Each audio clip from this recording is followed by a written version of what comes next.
Friends welcome back to our channel. ಎಲ್ಲರೂ ಚೆನ್ನಾಗಿದ್ದೀರಾ ಅಂತ ಭಾವಿಸ್ತಾ ಈ ವಿಡಿಯೋನ ಸ್ಟಾರ್ಟ್ ಮಾಡ್ತಾ ಇದ್ದೀನಿ. ನಾನು ಸುಷ್ಮಾ. ಸಮಯ ಕಳೆದಂತೆ ಎಲ್ಲರೂ ಬದಲಾಗ್ತಾರೆ, ಎಲ್ಲದೂ ಬದಲಾಗುತ್ತೆ ಅಲ್ವಾ? ಒಂದು ಚೂರು ಎಣ್ಣೆ ಬೇಡ, ಮತ್ತು ಹಾಗೆ ಒಂದು ಚೂರು ಒಗ್ಗರಣೆ ಬೇಡ, ಸಾಸಿವೆ ಕರಿಬೇವಿನ ಸೊಪ್ಪು ಅಂತೂ ಬೇಡವೇ ಬೇಡ. ಇದನ್ನು ಈ ಚಾಟ್ ರೆಸಿಪಿನ ಹೇಗೆ ಮಾಡೋದು ಅಂತ ತೋರಿಸ್ಕೊಡ್ತೀನಿ, ಬನ್ನಿ ಒಮ್ಮೆ. ಇದು ಮಕ್ಳಿಗಂತೂ ತುಂಬ ಹೆಲ್ತಿಯಾದಂಥ ಹಾಗೆ ಹೈ ಪ್ರೋಟೀನ್ ಇರುವಂತಹ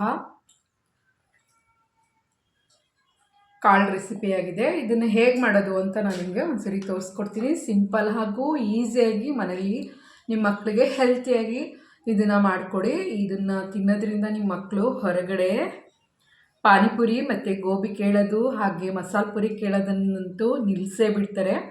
ಯಾವಾಗ್ಲೂ ಅಮ್ಮ ಕಾಳು ರೆಸಿಪಿ ಅವತ್ತು ಮಾಡಿದ್ದಲ್ಲ ಅದು ಮಾಡಿಕೊಡು ಇನ್ನೊಮ್ಮೆ ಅಂತ ಕೇಳೋದಂತೂ ಖಂಡಿತ ನಿಜ ಫ್ರೆಂಡ್ಸ್. ಬನ್ನಿ ಹಾಗಿದ್ರೆ ಹೇಗೆ ಮಾಡೋದು ಈ ರೆಸಿಪಿನ ಅಂತ ತೋರಿಸ್ಕೊಡ್ತೀನಿ. ಹೈ ಪ್ರೋಟೀನ್ ಕಾಳು ರೆಸಿಪಿಗೆ ನೋಡಿ, ಇಲ್ಲಿ ನಾನು ಕಡಲೆಕಾಳು ಮತ್ತು ಕಾಬೂಲಿ ಕಡಲೆಕಾಳು ಅಂದರೆ ನಾಟಿ ಕಡಲೆಕಾಳು ಮತ್ತು ಕಾಬೂಲಿ ಕಡಲೆಕಾಳನ್ನ ಎರಡನ್ನೂ ಈ ಥರ ನೆನೆಸ್ಕೊಂಡಿದ್ದೀನಿ. ಅಂದರೆ ಬೆಳಗ್ಗೆ ಎದ್ದು ನೆನೆಯೋಕ್ಕೆ ಹಾಕಿದ್ದು ಸಂಜೆ ಮಕ್ಕಳು ಬರೋ ಟೈಮ್ಗೆ ನಾನು ಸ್ನ್ಯಾಕ್ಸ್ ಆಗಿ ಕೊಡ್ಬೋದಂತ ಅಲ್ವಾ. ಹಾಗಾಗಿ ಇದಕ್ಕೆ 2 ಸ್ಪೂನಷ್ಟು ಉಪ್ಪು ಹಾಕ್ಕೊತಾ ಇದ್ದೀನಿ. ನಿಮ್ಮ ಕಣ್ಣಳ್ತೆಗೆ ಗೊತ್ತಾಗುತ್ತೆ, ಅಷ್ಟು ಉಪ್ಪು ಹಾಕ್ಕೊಂಡ್ರೆ ಸಾಕಾಗುತ್ತೆ. ಅದಕ್ಕೆ ನಾನು 2 ವಿಷಲ್ನ ತರಿಸ್ಕೊತೀನಿ.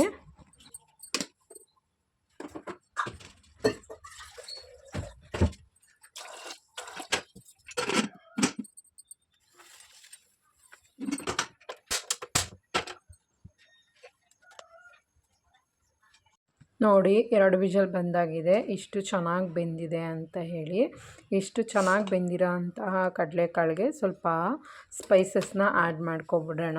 ಇದಕ್ಕೆ ಏನಿಲ್ಲ ಫ್ರೆಂಡ್ಸ್, ತುಂಬ ಈಸಿಯಾಗಿ ಕಾಳು ನೆನೆಸಿದ್ರೆ ಸಿಂಪಲಾಗಿ ಮಾಡ್ಕೊಬೋದು. ಮಕ್ಕಳು ಅಮ್ಮ ನಂಗೆ ಸ್ನ್ಯಾಕ್ಸ್ ಬೇಕಮ್ಮ ಅಂತ ಅಂದ ತಕ್ಷಣವೇ ಈ ಥರ ಕಾಳನ್ನ ಇಟ್ಕೊಂಡಿದ್ರೆ, ಇಲ್ಲಾಂದರೆ ನೆನೆಸ್ಬಿಟ್ಟು ಫ್ರಿಜ್ಜಲ್ಲಾರು ಇಟ್ಕೊಬೋದು. ಇಲ್ಲ ಅಂತ ಅಂದರೆ ಬೇಯಿಸ್ಬಿಟ್ಟು ಸ್ವಲ್ಪ ಫ್ರಿಜ್ಜಲ್ಲೇ ಇಟ್ಕೊಂಡ್ರೆ ಮಕ್ಕಳು ಕೇಳಿದ ತಕ್ಷಣ ಈ ಥರ ರೆಸಿಪಿನ ಮಾಡ್ಕೊಡೋಕ್ಕೆ ಈಸಿ ಆಗುತ್ತೆ. ನಾನಿವಾಗ ಒಂದು ಬೌಲ್ ತೊಗೊಂಡು ಅದಕ್ಕೆ ಕಟ್ ಮಾಡಿರೋ ಅಂತಹ ಈರುಳ್ಳಿ, ಕ್ಯಾರೆಟು, ಟೊಮೊಟೊ ಹಾಗೆ ಸ್ವಲ್ಪ ಪೆಪ್ಪರು ಮತ್ತು ನಿಮ್ಗೆ ಬೇಕು ಅಂದರೆ ಆಪ್ಷನಲ್ಲಿ ಕಾಯಿ ತುರಿನೂ ಹಾಕೊಬೋದು. ನಾನು ಸ್ವಲ್ಪ ಕಾಯಿ ತುರಿ ಆ್ಯಡ್ ಮಾಡಿದ್ದೀನಿ. ಮತ್ತು ಕೊತ್ತಂಬರಿ ಸೊಪ್ಪು ಹಾಗೆ ಟೊಮೊಟೊ ಮತ್ತು ಮೇಲೆ ಸ್ವಲ್ಪ ನಿಂಬೆಹಣ್ಣು ಹಾಕ್ಕೋಬೇಕು. ಕೆಲವರು ನಂಗೆ ಬೇಡ ಹುಳಿ ಅಂತ ಅನ್ನೋರು, ಅದು ನಿಮ್ಮ ಇಷ್ಟಕ್ಕೆ ಬಿಟ್ಟಿದ್ದು.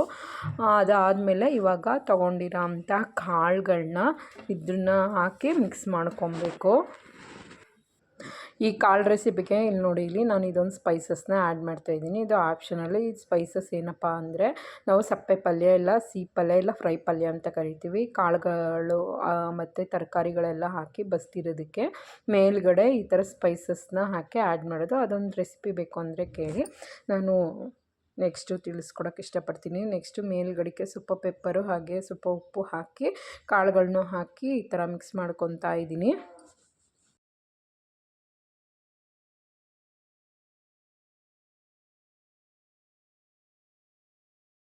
ನೋಡಿ ಫ್ರೆಂಡ್ಸ್, ಎಷ್ಟು ಈಸಿಯಾಗಿ ನಾನು ಕಾಳು ರೆಸಿಪಿ ಮಾಡಿದೆ ಅಂತ ನೀವು ನೋಡ್ತಾ ಇರ್ಬೋದು. ತುಂಬ ಈಸಿಯಾಗಿದೆ ಅಲ್ವಾ ಈ ಕಾಳು ರೆಸಿಪಿ ಮಾಡೋದಕ್ಕೆ ಅಂತ. ಅಷ್ಟೇ ರುಚಿಯಾಗೂ ಸಹ ಇತ್ತು ಮತ್ತು ಟೇಸ್ಟಿಯಾಗೂ ಸಹ ಇತ್ತು.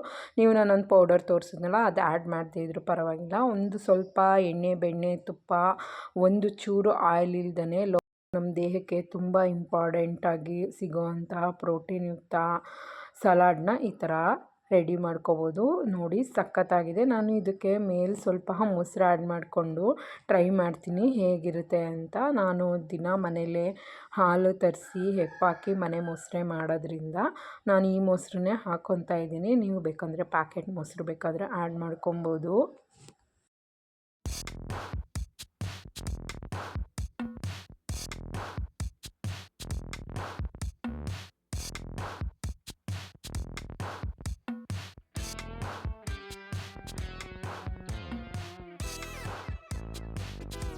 ಇನ್ನು ಮಕ್ಕಳೆಲ್ಲ ಕಾಳು ತಿಂದ್ರಲ್ವ, ಅದೇ ಖುಷಿಗೆ ಅಮ್ಮ ನನಗೆ ಸ್ವೀಟ್ ಮಾಡಿಕೊಡು ಅಂದರು. ಹಾಗಾಗಿ ರವೆ ಉಂಡೆ ಮಾಡಿದ್ದೀನಿ.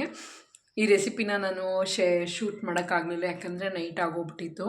ಹಾಗಾಗಿ ಚೆನ್ನಾಗಿ ಬರಲಿಲ್ಲ ಅಂತ ಬರಲ್ಲ ಅಂತ ಹೇಳಿ, ಚೆನ್ನಾಗಿ ಶೂಟ್ ಮಾಡೋಕ್ಕಾಗಲ್ಲ ಅಂತ ಹೇಳಿ ನೋಡಿ ಇಷ್ಟು ರವೆ ಉಂಡೆನ ಮಾಡಿದ್ದೀನಿ. ಇಷ್ಟು ದಿನ ನಮಗೋಸ್ಕರ ನಮ್ಮ ತಂದೆ ತಾಯಿಗಳು ಮಾಡಿಕೊಡ್ತಿದ್ರು. ಇವಾಗ ನಾವು ನಮ್ಮ ತಂದೆ ತಾಯಿ ನಮಗೆ ಮಾಡ್ತಾರೆ ಅಂತ ನಾವು ಅವ್ರಿಗೆ ಮಾಡಿಕೊಡೋ ಅಷ್ಟು ಬಂದಾಗೇನೋ ಮಾಡಿಕೊಡ್ಬೋದು. ಅವರು ಕಲಿಸ್ಕೊಟ್ಟಿರೋ ವಿದ್ಯೆ ಎಲ್ಲನೂ ಅವರು ನಮ್ಗೆ ಹೇಳ್ಕೊಟ್ಟಿದ್ದಾರೆ, ಅವ್ರು ನಮಗೆ ಮಾಡಿಕೊಟ್ಟಿದ್ದಾರೆ. ಈಗ ನಾವು ನಮ್ಮ ಮಕ್ಳಿಗೆ ಮಾಡಿಕೊಡ್ಬೇಕಲ್ವಾ. ಹಾಗಾಗಿ ಇದೊಂದನ್ನು ಪ್ರಯತ್ನನ ನಾನು ಫಸ್ಟ್ ಟೈಮ್ ರವೆ ಉಂಡೆ ಮಾಡಿದ್ದೀನಿ.